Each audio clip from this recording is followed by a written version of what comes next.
ഇലക്ഷൻ്റെ റിസൾട്ട് വന്നു. 11 ദിവസത്തെ കാത്തിരിപ്പിന് ശേഷം നമുക്ക് ഒരു പുതിയ മുഖ്യമന്ത്രിയെ കിട്ടി. കേരള ഹാപ്പിയാണ്.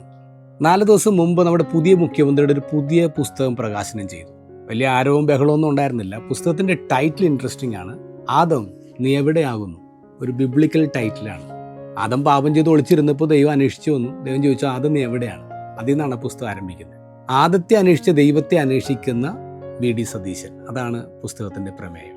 അദ്ദേഹം പല ക്രിസ്തീയ കൺവെൻഷൻസിലും നടത്തിയ സെലക്ട് ചെയ്യപ്പെട്ട പ്രസംഗങ്ങളുടെ സമാഹാരമാണ് ആദം നീ എവിടെയാകുന്നു എന്നുള്ള പുസ്തകം. VD സതീശൻ ക്രൈസ്റ്റ് അദ്ദേഹത്തിൻ്റെ മാർഗദർശി എന്നാണ് പറഞ്ഞത്. അങ്ങനെ ഒരു പ്രസംഗത്തിൽ പറഞ്ഞപ്പോഴേക്കും വളരെ ചുരുങ്ങി ചിന്തിക്കുന്ന ആൾക്കാർ അദ്ദേഹത്തെ ക്രിട്ടിസൈസ് ചെയ്തു. അപ്പോൾ അതിന് മറുപടിയായിട്ട് അദ്ദേഹം പറഞ്ഞത്, ക്രൈസ്റ്റ് എന്ന് പറഞ്ഞ ട്രൂത്താണ്. ക്രൈസ്റ്റ് ട്രൂത്താണ്. That's universal. ഒറ്റ തവണ ഈശോനെ നോക്കിയാൽ മതി, ഈശോ ഇൻഫ്ലുവൻസ് ചെയ്ത് ആരുമില്ലെന്നാണ് VD സതീശൻ പറയാം. അപ്പോൾ ഈശോ എല്ലാവരും ഇൻഫ്ലുവൻസ് ചെയ്യുന്നുണ്ട്. ഈശോ ഏതെങ്കിലും ഒരു മതത്തിൻ്റെ മാത്രം പ്രൈവറ്റ് പ്രോപ്പർട്ടി ആയിട്ട് കാണരുത്. ഈശോ എല്ലാവർക്കും ഉള്ളതാണ്. Jesus is for all. ഈ ചുരുങ്ങി ചിന്തിക്കുന്ന ആൾക്കാരാണ് ഞങ്ങളുടെ ഈശോ എന്നൊക്കെ പറയുന്നത്. നമ്മുടെ തൊട്ടടുത്ത തമിഴ്നാട്ടിൽ പുതിയ മുഖ്യമന്ത്രി വന്നു, വിജയ്. വിജയുടെ കൂടെ ഇപ്പോൾ ജോസഫ് വിജയ് എന്നുള്ള പേര് ചില ആൾക്കാർ ഇങ്ങനെ ചേർത്ത് പറയും. എന്തിനാണത്? ക്രിസ്ത്യാനിയാണെന്ന് പറയാൻ വേണ്ടിയാണ്.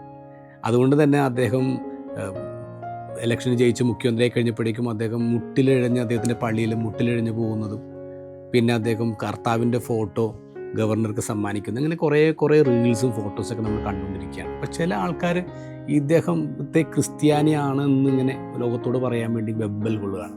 ഇതുപോലെ തന്നെ ഇനി നമ്മുടെ VD സതീശനെ കുറിച്ച്, അദ്ദേഹത്തിന് ബൈബിളിനോട് ഇഷ്ടത്തെക്കുറിച്ച്, ഈശോയുടെ ഇഷ്ടത്തെക്കുറിച്ചൊക്കെ ഇനി ഒരുപാട് റീൽസൊക്കെ ഇറങ്ങും.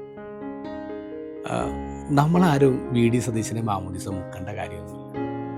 ക്രൈസ്റ്റിനെ മാർഗദർശിയായിട്ട് കാണുന്ന മനുഷ്യൻ, ക്രൈസ്റ്റ് ഇൻഫ്ലുവൻസ് ചെയ്തൊരു മനുഷ്യനാണ്. അങ്ങനെയാണ് അദ്ദേഹത്തെ കാണേണ്ടത്. അല്ലെങ്കിൽ ഏതെങ്കിലും ഒരു മതത്തിലേക്ക് ചേർക്കാനല്ല നോക്കേണ്ടത്. കാരണം അദ്ദേഹം നമ്മുടെ മുഖ്യമന്ത്രിയാണ്, ഞങ്ങളുടെ അല്ല, നമ്മുടെ മുഖ്യമന്ത്രി. അത് എല്ലാവർക്കും സ്വന്തമാണെന്നുള്ള ചിന്ത നമുക്കുണ്ടാവണം.